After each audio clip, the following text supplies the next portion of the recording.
नमस्कार, मैं हिमांशु मिश्रा आप सभी का स्वागत करता हूं आपके अपने चैनल वीसी खबर में। इस समय हम मौजूद हैं वाराणसी के नगर निगम पार्क में। और जैसा आप सभी जानते हैं कि आने वाले लोकसभा चुनाव में अब 100 दिन से भी कम समय का समय बचा है और इसको देखते हुए सभी तमाम दल इस समय तैयारी में जुट गए हैं आगामी चुनाव को लेकर। आइए यहाँ पे लोगों से बातचीत करते हैं, उनकी क्या राय है, किसकी सरकार बनेगी। और वाराणसी ऐसा शहर है जिसे मोदी खुद आते हैं, प्रधानमंत्री मोदी का ये संसदीय क्षेत्र है, तो इसीलिए खास वाराणसी पर सबकी निगाह टिकी होगी क्योंकि वाराणसी ही से पूर्वांचल की राजनीति और उत्तर प्रदेश की राजनीति स्टार्ट होती है। तो आइए यहाँ पे बातचीत करते हैं। यहाँ पे एक बुजुर्ग बैठे हुए हैं। क्या नाम है सर आपका? मेरा नाम अजय त्रिवेदी है। अजय त्रिवेदी जी। अजय त्रिवेदी जी, मेरा सवाल आपसे ये है कि आगामी चुनाव होने वाले हैं और ये वाराणसी प्रधानमंत्री नरेंद्र मोदी का संसदीय क्षेत्र है। कैसे देख रहे हैं, किसकी सरकार बनेगी?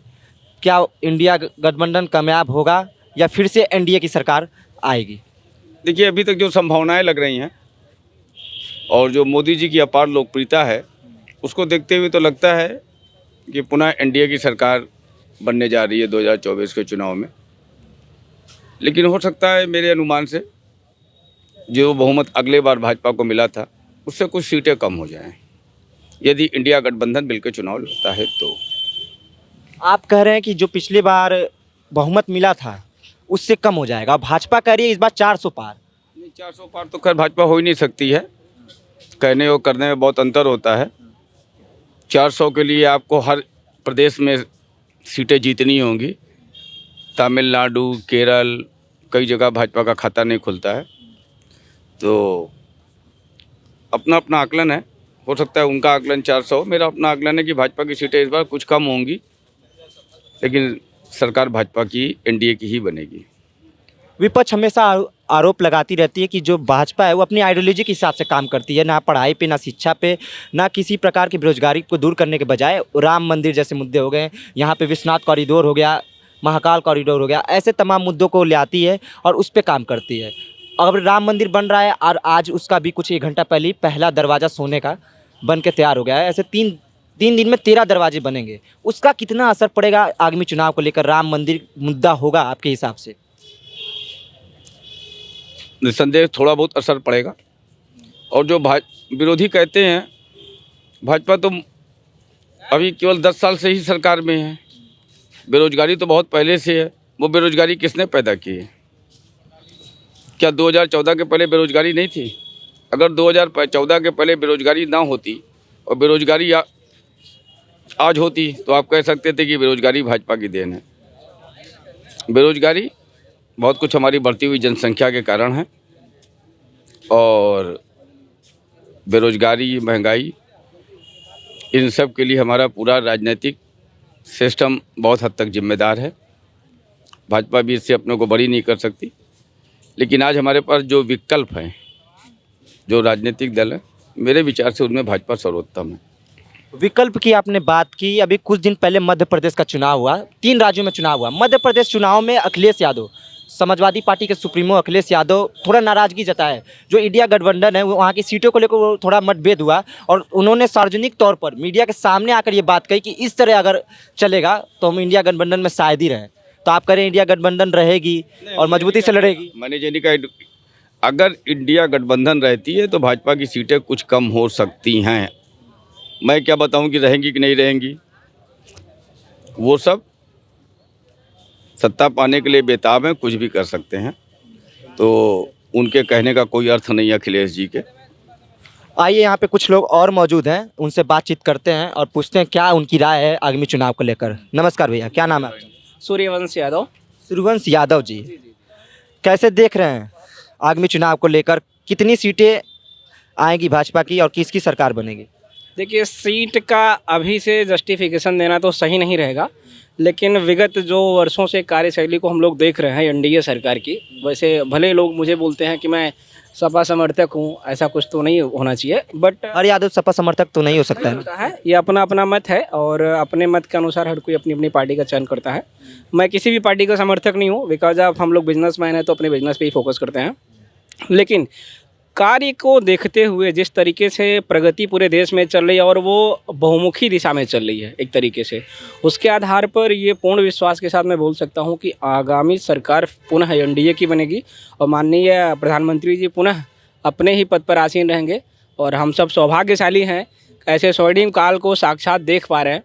आज देखिए जिस जगह पर हम लोग बैठे हैं वाराणसी में सिगरा पार्क पर, ये आदरणीय प्रधानमंत्री मोदी जी की ही देन है कि इतना दिव्य जगह यहाँ प्रतीत होने लगा है और हम सब राम राज्य को सच में महसूस कर रहे हैं। आने वाली पीढ़ी शायद अगर बोलेगी कि राम राज्य कैसा था, तो ये सारी चीज़ें हम लोग बता पाएंगे कि यार राम राज्य को मैंने देखा है, हमने देखा है, फील किया, महसूस किया। बहुत बहुत गर्व होता है अपने भारत देश पर, अपने सरकार पर। तो इस चीज़ को देखते हुए बोला जा सकता है कि पुनः हम लोग दोबारा आदरणीय प्रधानमंत्री मोदी जी को फिर से प्रधानमंत्री पद पर आसीन करवाएंगे।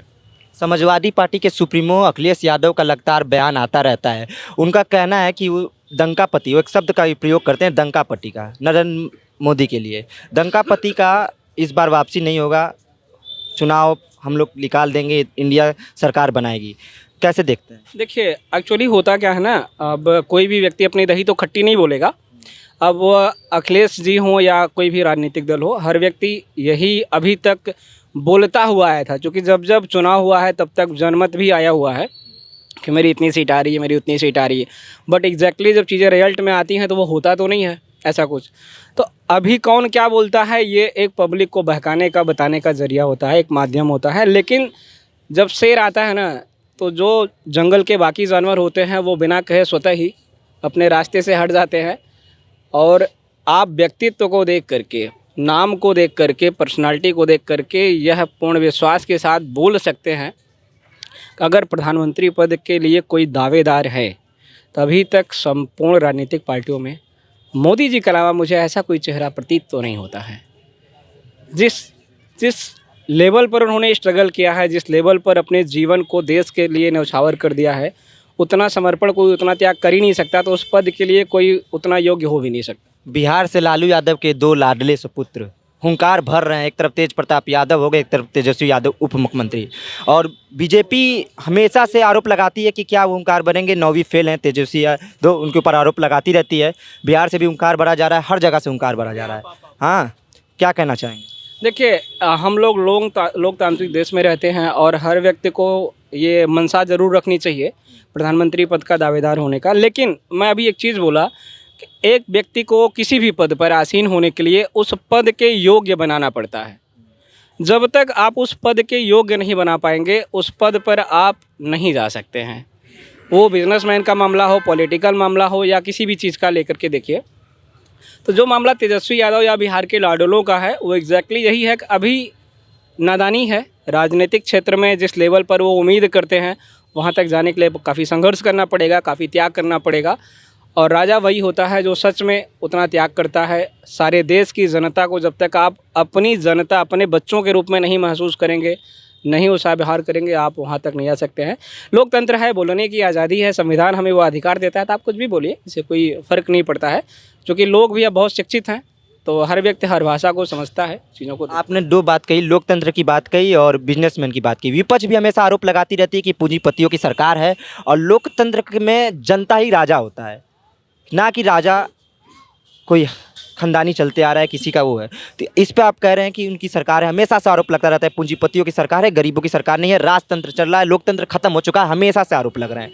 क्या कुछ कहेंगे? देखिए अभी बहुत ज़्यादा मैटर पिछले 4 या 5 विगत वर्ष पूर्व में जाके देखिए, तो जितने ग्रेजुएट के लोग थे वो हर मंथ हर वैकेंसी पर धरने पर ही रहते थे। क्या ये चीज़ें अब दिखाई पड़ती हैं? नहीं। मानसिकता बदली, लोगों का विचार बदला।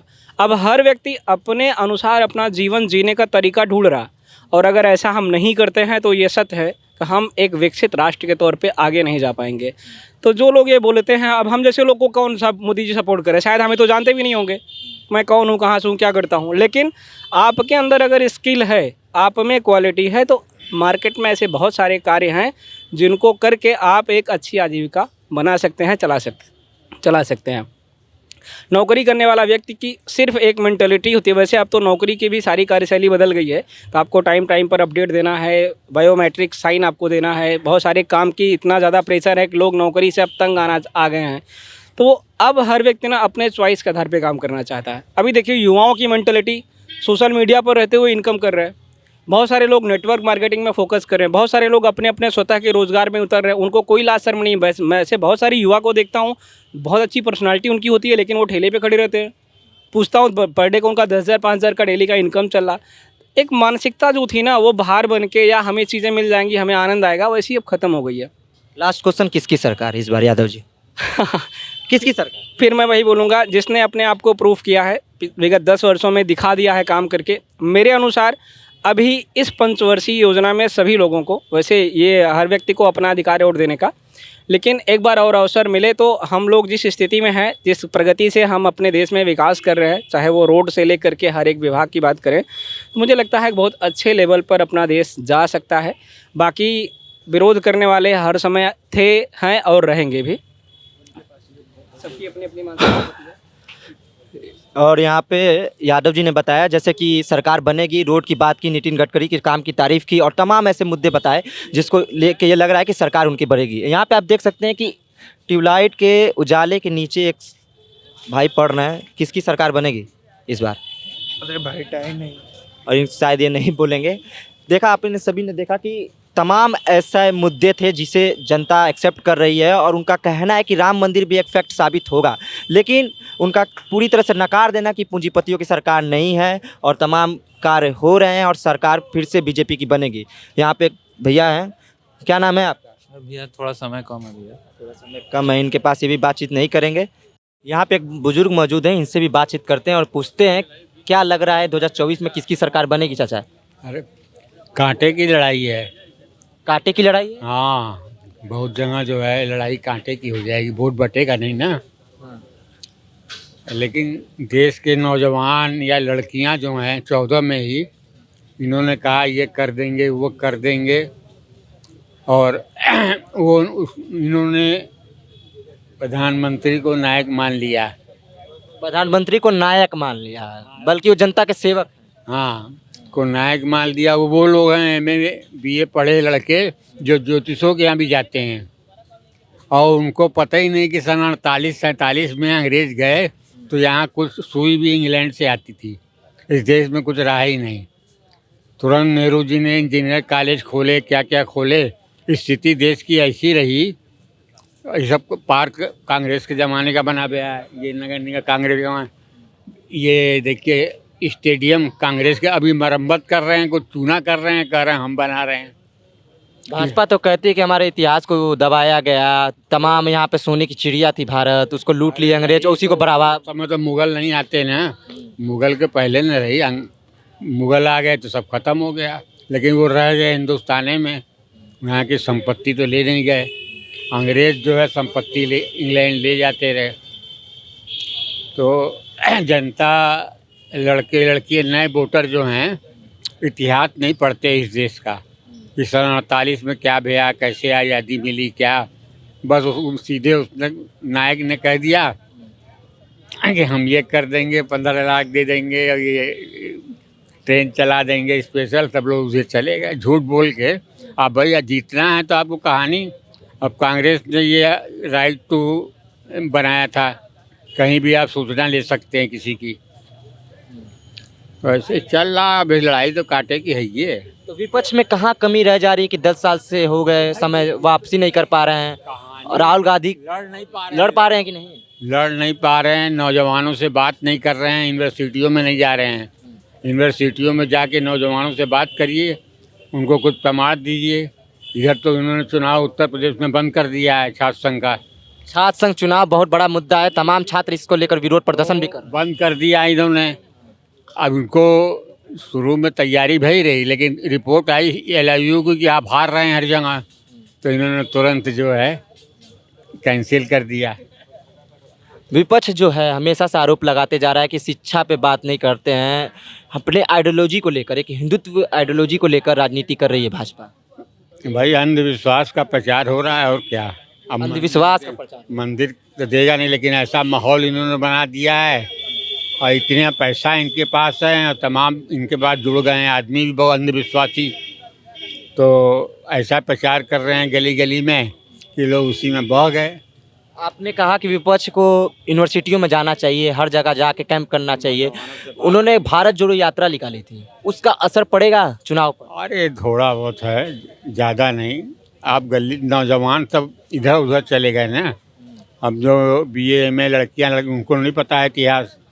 जो ये कह दिन कि हम ये करेंगे, वो कर बुलेट ट्रेन चलाएंगे, ये करेंगे, वो करेंगे। थोड़ा बहुत चूना पानी करा दिया।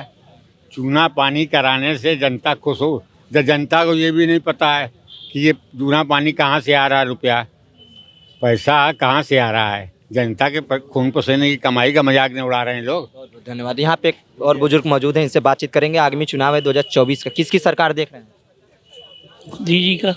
मोदी जी की सरकार देख रहे हैं। चाचा तो कह रहे हैं कि कांटे की टक्कर है, इस बार सरकार बनने मुश्किल, टक्कर हो सकती है, टक्कर हो सकती है। टक्कर हो सकती है। हाँ, लेकिन मोदी जी तो बनारस से रहेंगे। मोदी जी कह रहे हैं भाजपा करिए 400 पार। अभी तो कोई हम जोशी तो है नहीं, 400 पार रहेगा कि 500 रहेगा, या हो सकता है सबका सब रहे। हाँ, ये आप किसे चाह रहे हैं, किसकी सरकार बने? भाजपा की बनेगी सरकार। भाजपा की सरकार बनेगी। भाजपा के काम से खुश हैं? बेरोजगारी है, महंगाई है, कुछ है? बेरोजगारी भी है, महंगाई भी है, लेकिन और काम तो अच्छा हो रहा है। और काम अच्छा हो रहा है। तो महंगाई है, बेरोजगारी है, फिर क्यों भाजपा सरकार? ऐसी सरकार को चुने ना जिस सरकार में महंगाई बेरोजगारी। अच्छा काम हो रहा है उसका कोई मतलब नहीं है।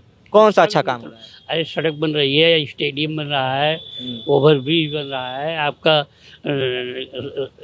रिंग रोड बन रहा है। क्या चाहते हैं? क्या राम मंदिर, है? राम मंदिर मुद्दा है। राम मंदिर तो हमेशा पूजा हुआ है, होता रहेगा, वो तो एक इशू है, अपना चल रहा है। राम मंदिर कोई इशू नहीं है।